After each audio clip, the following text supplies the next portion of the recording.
All right, so here I have kind of another version, another way that I can do this voice leading using seventh chords, but now I've purposely kind of thrown in the other inversions that I didn't have in the previous example.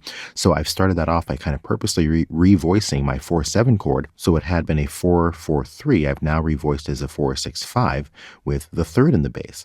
And now as I've done that, what I've done is I've kept the note to note voice leading pattern or strategy the same.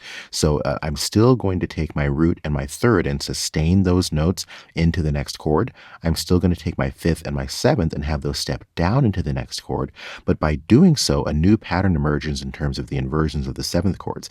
Now I'm seeing that my 6/5 chords, or my first inversion seventh chords, are going to invert with my third inversion seventh chords, which we call either 4/2 or more abbreviated, just two chords. So I see that alternation kind of playing out here all the way until I get to the 2/6/5, right?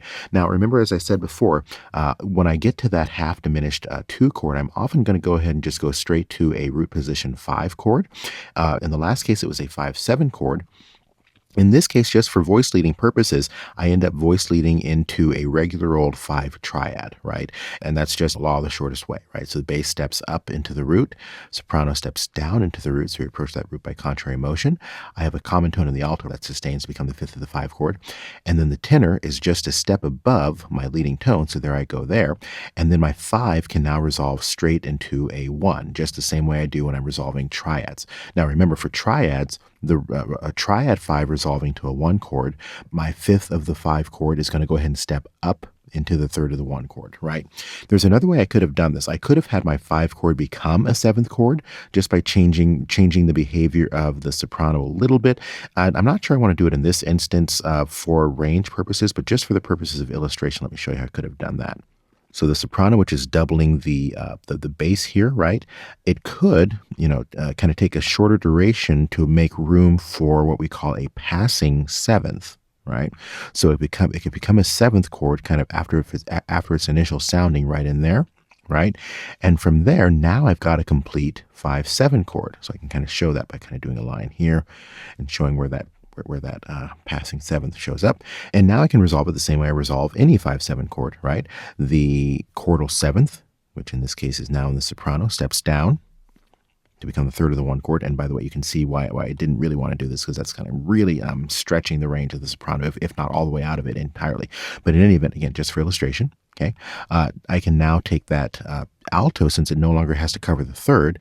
It can go ahead and resolve re to do, or moving down to the root of the tonic triad, right? And then I already had, of course, the tenor, leading tone, stepping up here, bass going from root to root, okay? And if I do it this way, that results, of course, in a complete 5/7 going into an incomplete 1 chord.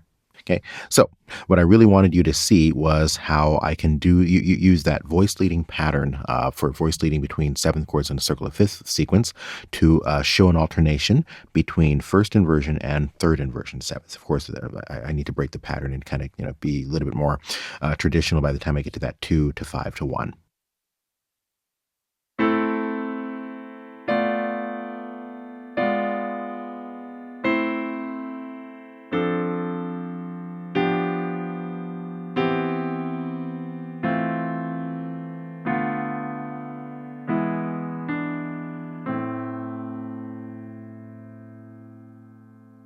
Now, there's one other way to do this circle of fifth sequence with 7th chords, and it's going to be a little bit different, especially with respect to what happens in the bass. So let's go ahead and take a look at that one now.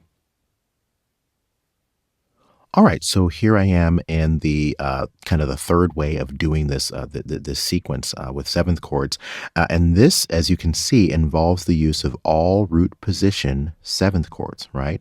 So that begins with how I've revoiced my 4/7 to be, good old root position 4/7 now. Okay. And the biggest difference in terms of the voice leading for each voice really only occurs in the bass. Everyone else kind of maintains smooth motion, either stepping down or sustaining, stepping down or sustaining. And that happens throughout the 3 voices, following the same rule we've been talking about, right? When the soprano, alto, or tenor is voicing the third or the root of a chord, they're going to sustain those pitches into the next chord. Whereas if the soprano, alto, or tenor is voicing the 5th or the 7th of a chord, it's going to go ahead and step down into the next chord. So in that sense, these three continue to follow that kind of all the way through. It's just the bass that changes because I am opting to do all root position. Now the bass has to go ahead and move from root to root. So it's either going to leave up a fourth or down a fifth, up a fourth or down a fifth. Again, to kind of have a root position version of this circle of fifths sequence, right? So that is really all that changes in terms of the voice leading for among the different voices. But I want to take a look and just kind of peek at some of these a little bit more closely. If you look at my motion from my initial seventh chord, by following the pattern that we talked about, notice how I end up with a doubled root in my 7/7 chord. And if I explore the rest of the chord, I've got a doubled root, I've got a third, and I've got a seventh. By the way in which these upper voices especially behave, I have an omitted fifth. So it turns out that the 7/7 chord ends up being incomplete. And in this sense, that is totally fine because it arises from the voice leading. This is kind of one of the standard ways of treating our circle of fifths sequence using seventh chords, right? I'm going to have a complete seventh chord that is going to lead to an incomplete seventh chord as I follow kind of that circle of fifths wheel, so to speak, right? But now what happens when I move to the next chord? As I said before, the bass is kind of committed. It doesn't really have a choice. The bass jumps from the root to the root. Okay. The tenor, on the other hand, is going to follow that rule we've talked about, that the tenor is now voicing a root of the chord, so it's going to go ahead and sustain into the next chord. Okay. The alto in this case is voicing the seventh of the chord. It is going to now step down into the next chord. The soprano is voicing the third of this chord, so it's going to sustain just as did the root and the tenor, right? So if I do that, now check this out. I've got this C7 chord. There's my root, there's my fifth, my third, my seventh. So my 3/7 chord is now complete. So the alternating pattern we have here isn't an alternation between inversions, right? We had that when we were inverting the 6/5s with the 4/2s, or the 4/3s with the root position 7s.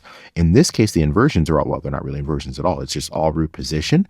But what is alternating is whether or not the chords are complete. So in this instance, I'm going to alternate a complete seventh chord with an incomplete seventh chord. This incomplete, by virtue of voice leading, leads to a complete seventh chord here. And, if you can look at this 6/7 pretty closely, but you'll find that it too is an incomplete seventh chord, which then moves to a complete 2/7, which then gives me my incomplete 5/7, which now we're back to that rule of an incomplete 5/7 is going to go ahead and resolve to a complete 1 triad. So there's that version as well.